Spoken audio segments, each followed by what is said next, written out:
Have you ever wished for, I don't know, a shortcut to really optimal health? Something that just cuts through all the noise. You know, the confusing modern fads, the endless diet trends that seem to pop up every other week. What if I told you the answer might not be in the latest lab report, but maybe closer to home? Like in the wisdom our elders passed down. Today, we're taking a deep dive into your sources, specifically Kavita Devgan's really compelling book, Ultimate Grandmother Hacks: 50 Kick-Ass Traditional Habits for a Fitter You. Now, Kavita Devgan, she's an acclaimed nutritionist, right? Got over 2 decades of experience. And she's known for these practical, customized programs that actually deliver lasting results because they focus on changing habits, not just quick fixes. She's really passionate about sharing accurate health info. You might know her previous book, Don't Diet: 50 Habits of Thin People. So the core idea of Ultimate Grandmother Hacks and what we're really digging into today is pretty eye-opening. It explores how all this common sense, these time-tested practices from our ancestors, especially our grandmothers, offer these incredible health benefits, often overlooked. And here's the really exciting part. A lot of these old-school ideas, modern science is actually starting to back them up big time. Our mission today is to unpack these traditional habits and see how they can genuinely transform your life right now. So let's dig in. It really is a fascinating rediscovery, isn't it? This idea that so much of what we're chasing now in modern health trends, well, it was already known. It was just seamlessly part of daily life back then. Absolutely. And we're starting with something really, really fundamental: food. Specifically, how our ancestors seem to just get the pH and flavors of their meals. I mean, it sounds like something out of a chemistry class, right? Plate pH. But the book shows our grandmothers were doing it instinctively. Like, think about just starting your day with warm lemon water. Right. Lemons taste acidic, obviously. Yeah, but once your body metabolizes them, they actually produce alkaline byproducts. Which helps balance your body's overall pH. Creates a better environment for your digestive enzymes, helps with detoxification. It kind of kickstarts your whole system. And you have to wonder, how did they know this? How did our ancestors inherently grasp balancing flavors? It's like modern science is just catching up, calling it breaking news. Well, if you look at systems like Ayurveda, they've been talking about this for thousands of years. You know, balancing the six tastes: sweet, sour, salty, bitter, pungent, and astringent. Our traditional food platters, like a thali in India, weren't just random. They were built around this balance. And imbalance was thought to mess with your whole gastrointestinal system, nutrient absorption, energy levels, everything. Okay, and speaking of balance, let's talk about bitter foods for a sec. A lot of us kind of shy away from bitter taste, don't we? We do. But the book really stresses how important they are. Bitter isn't just a taste. It activates specific receptors. And that stimulates enzyme production, bile flow. So better digestion. Better digestion, yes, but also significantly better nutrient assimilation. So how much you absorb from your healthy food might depend on having that bitter element. Wow. And what about cravings? That's another fascinating bit. Bitter foods are actually noted for helping to cut food cravings. Really? Yeah, which is a pretty powerful tool for weight management if you think about it. So what are some examples, like besides just leafy greens? Simple stuff, really. Maybe unsweetened barley cereal for breakfast, or a cup of unsweetened green tea. Even choosing higher percentage cocoa chocolates, like 70% or more, as a mindful treat. It's about retraining your palate, you know, appreciating a wider range of flavors. Okay, but here's where it gets really interesting for me. Yeah. The book draws this incredibly stark contrast. How food was made and eaten then versus now. It really dives into the problems with processed foods. And it's careful to say it's not the mechanical processing itself, like, you know, shelling peas and freezing them. That's not the issue. Right.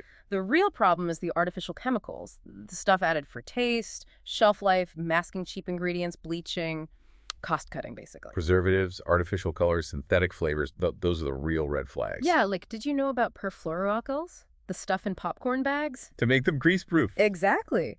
But they can leach into the popcorn and are now linked to kidney damage. Wow. Or metal chemicals, sometimes found in certain plastic petite bottles, carcinogenic potential. Scary stuff. Even additives in bread. Some can affect your thyroid. And colors like tartrazine in sweets and drinks. And that brings us to the big one, the hidden toxin, sugar. Oh, yeah. Processed foods are just massive contributors to our sugar intake, often in ways you don't expect. It's not just the obvious stuff like soda and candy. No. Think packaged juices, flavored yogurts, those cereal bars, even ketchup. Ketchup has a ton of sugar. It does. A single can of cola can have like 10 teaspoons. And this constant sugar hit, is not just weight gain, it's a direct link to type 2 diabetes, Right, heart yeah. disease, liver problems, weakened immunity, weak bones, major oral health issues too. You really got to read those labels. Absolutely. You have to Okay. become a detective, spotting all the names sugar hides under: glucose, fructose, sucrose, maltose, corn syrup, dextrose. The list goes on. Okay, but it's not all doom and gloom. Our ancestors had their own superfoods right under their noses. The book gets really passionate about raw garlic. Garlic, yes. Just 1 or 2 cloves a day.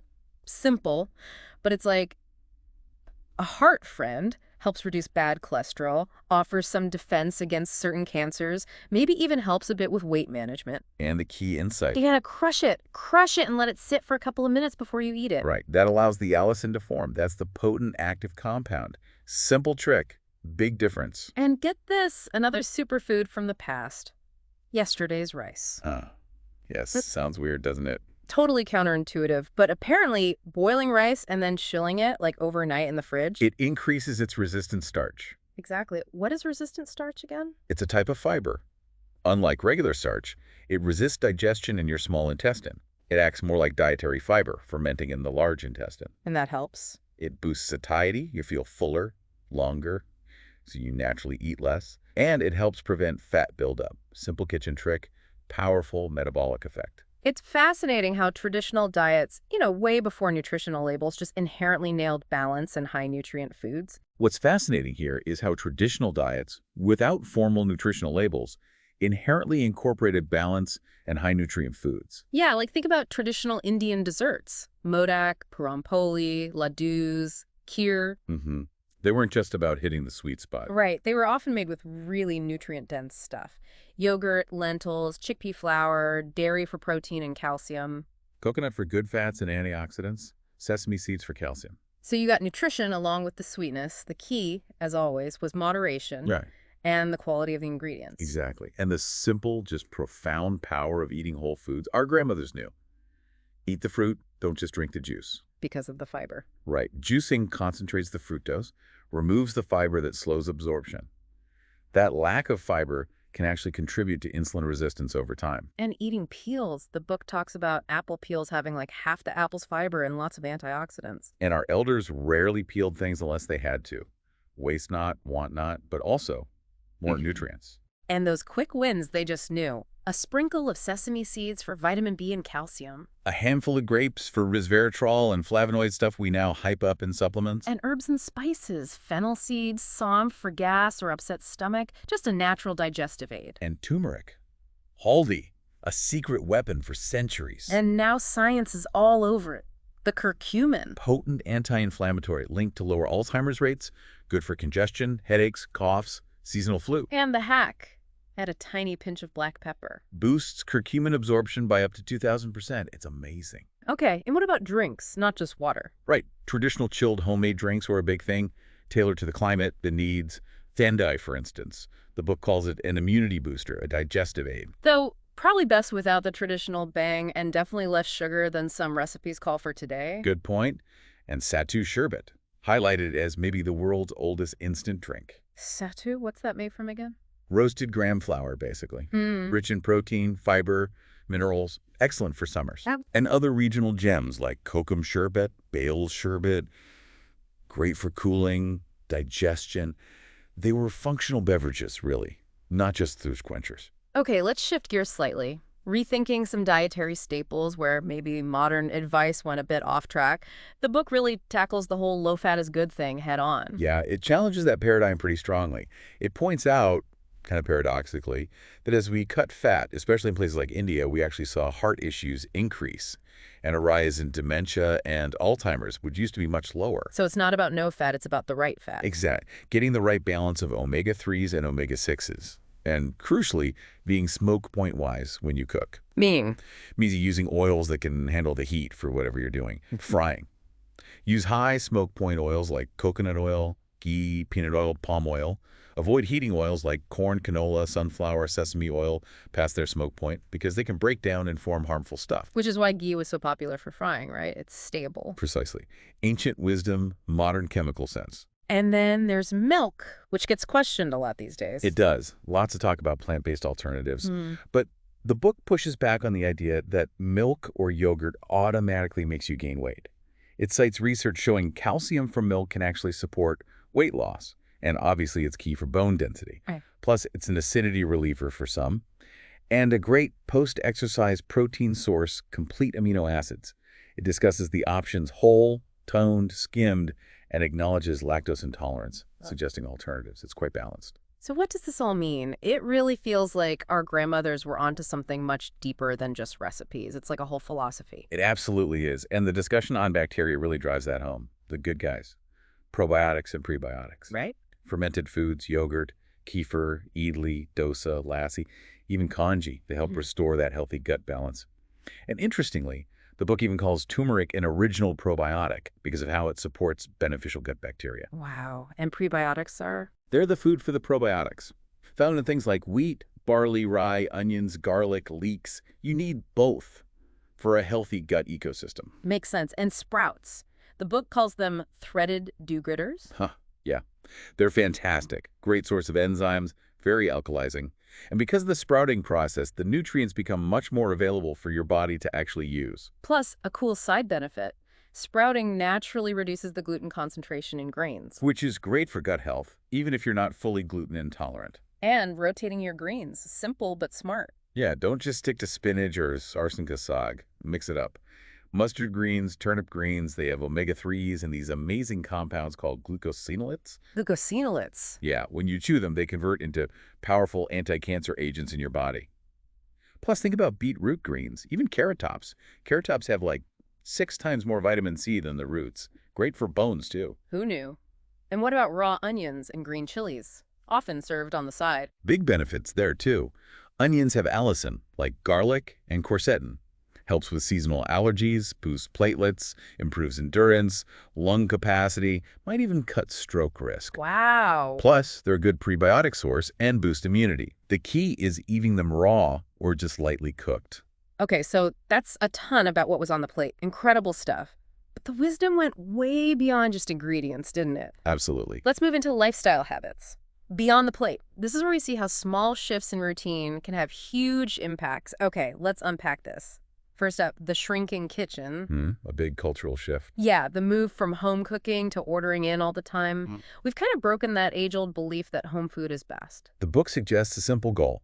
Aim for maybe 60–75% home-cooked meals, or at least try for 2 main meals cooked at home each day. Manageable. And it connects to how we cook, right? And what we cook in. Definitely. Harsh methods, high-temp grilling, deep frying, barbecuing, they can destroy nutrients, even create carcinogens. The wisdom lies in gentle methods. Steaming, boiling, dumb cooking, slow cooking on low heat. Retains nutrients. And using things like banana leaves. Yeah. For flavor, hygiene, eco-friendly too. And cast iron pans. Ah, love cast iron. Right. Naturally non-stick eventually. Healthier, they leach a bit of beneficial iron. Great heat retention. Lasts forever. Timing dinner early, that's another old habit science now backs up. Completely. Eating earlier, ideally before 9 p.m., is linked to better metabolism, burning fat more efficiently overnight, lower triglycerides. Good for the heart. Very good. And if dinner has to be late, keep it light, easy to digest, maybe a short walk afterwards. And the idea to eat like your grandma, meaning foods familiar to your genetics. Yes. The book uses Okinawa as a powerful example, famous for longevity on their traditional diet. Right. But as they've shifted to more processed, deep-fried foods. Their health stats have changed. Diabetes rates up. Exactly. Our bodies often thrive best on what our ancestors ate for generations. Indigenous traditional foods. Okay, this is fascinating. How simple changes in how and where we eat make such a difference. Like discarding the dining table, eating on the floor. Sounds radical maybe, but the benefits are real. Sitting cross-legged Sukhasana or Padmasana. It's not just tradition. It corrects posture, calms the mind, actually aids digestion and nutrient uptake. How? It applies gentle pressure to the lower spine, promoting relaxation. And crucially, it helps your vagus nerve signal fullness more effectively. The gut-brain connection. Exactly. It's like built-in portion control, much more intuitive than counting calories. Plus, better blood circulation to your digestive organs, which strengthens the heart. Standing and eating, not so great for digestion. Okay, moving beyond eating itself. The book says, don't exercise, live it. What does that mean? It's about shifting perspective, away from just formal exercise sessions, towards integrating natural movement into daily life, like how our grandparents saw walking, gardening, housework. It wasn't exercise, it was just living. A being mode versus a doing mode. Sort of. where the activity is just part of your flow, enjoyed, not just a chore to tick off. In the cornerstone. Only what's fresh and in season. Huge. Locally grown, seasonal produce, maximum nutrition, maximum taste. The book mentions nutrient loss can be significant, 15 to 60% of vitamins lost if produce isn't eaten within maybe 72 hours of harvest. Wow, that farm-to-table thing wasn't a trend, it was just how it was. It was reality. And it ensured peak nutrition. Then there's detoxing naturally, fasting once a week. Yeah, the book talks about signs your body might be out of balance, feeling sluggish, achy, bad breath, weight gain. A weekly fast gives your digestion a break, helps the liver detox, especially if you go low-fat that day, and really encourages hydration. Like 7-10 glasses of water, herbal teas. And the benefits listed are pretty expensive. More energy, clearer skin, better digestion, improved concentration, better emotional well-being. It even helps retrain your taste buds away from excessive salt, fat, sugar. And that ties into digestive health again, the lazy belly, as the book calls it. Right, highlighting fiber and magnesium. We need a lot more than we typically get. Like 35 grams of fiber daily. Most of us get way less. Way less, maybe 5 to 14 grams. And magnesium need about 400 milligrams daily. Deficiencies are common and linked to constipation, digestive issues. Traditional diets were often rich in both. This raises an important question. Can food truly make you a better person? That sounds profound. How so? Well, the book explores that connection between food and our social, even spiritual side. We all know how food affects mood. Hangry is a real thing, right? Totally. But it goes deeper. Tryptophan-rich foods, spinach, eggs, milk, cheese combined with carbs can boost serotonin and oxytocin. The feel-good and bonding hormones. Exactly, which can potentially lead to more understanding, empathy, generosity, more altruistic behavior. It's a fascinating biochemical link to character. Wow. And what about shared meals? Eating family style? The book suggests that eating from a shared platter in childhood actually promotes cooperation, cuts greed, and fosters those altruistic tendencies in adults. So our eating habits shape our values too, not just our bodies. It seems so. It's a truly holistic view. Which brings us perfectly to the holistic view, embracing well-being. This part touches on things like comfort food, splurging, mindfulness. Right. Comfort food. The book distinguishes between foods that physically change brain chemistry and those that offer psychological comfort. Grandmas knew this stuff intuitively. And the advice is to use them sparingly, right? Yeah. As actual treats. Exactly. So they stay special, not everyday things. Used mindfully, they can reduce loneliness, trigger feelings of belonging. And then almost contradicting that, don't stress, go splurge. Yeah, sounds like it. But it's about structured, sensible cheating. Meaning An occasional splurge, a piece of cake, whatever, probably won't derail you completely. The body has compensatory mechanisms. Choose wisely. The author prefers seasonal mangoes over chocolate, for instance. Balance it later, cut back a bit elsewhere, maybe add some extra movement. And crucially, don't feel guilty. Yes. Guilt is counterproductive.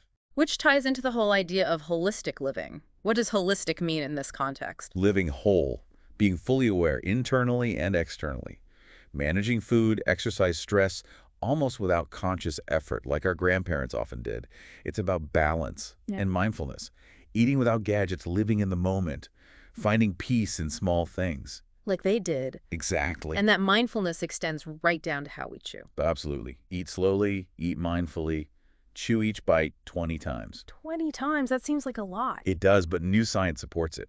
Proper chewing is the first step of digestion. It breaks down food, mixes it with saliva, which has bicarbonate ions to alkalize it, and activates enzymes, especially for fiber, maximizes nutrient absorption before it even hits your stomach. And just slowing down in general, beyond meals. Huge benefits.